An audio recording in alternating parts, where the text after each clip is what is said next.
মৃত্যুশয্যায় মহাবীর Alexander তার সেনাপতিদের ডেকে বলেছিলেন, আমার মৃত্যুর পর আমার 3টা ইচ্ছা তোমরা পূরণ করবে। আমার প্রথম ইচ্ছা, শুধু আমার চিকিৎসকেরাই আমার কফিন বহন করবে।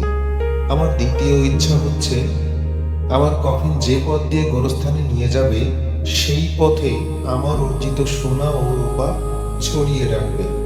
আর শেষ ইচ্ছা হচ্ছে, কফিন বহনের সময় আমার 2 হাত কফিনের বাইরে ঝুলে থাকবে।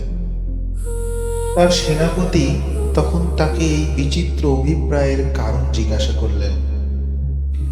দীর্ঘ শ্বাস গ্রহণ করে আলেকজান্ডার বললেন, আমি দুনিয়ার সামনে 3টি শিক্ষা রেখে যেতে চাই। আমার চিকিৎসকদের কফিন বহন করতে এই কারণে বলেছি যে যাতে লোক অনুধাবন করতে পারে যে চিকিৎসকেরা কোনো মানুষকে সারিয়ে তুলতে পারে না। তারা ক্ষমতাহীন আর মৃত্যুর থাবা থেকে রক্ষা করতে অক্ষম। গোরস্থানের পথে সোনা দানা ছড়িয়ে রাখতে বলেছি মানুষকে এই বোঝানোর জন্য যে সোনা দানার একটা কণাও আমার সঙ্গে যাবে না।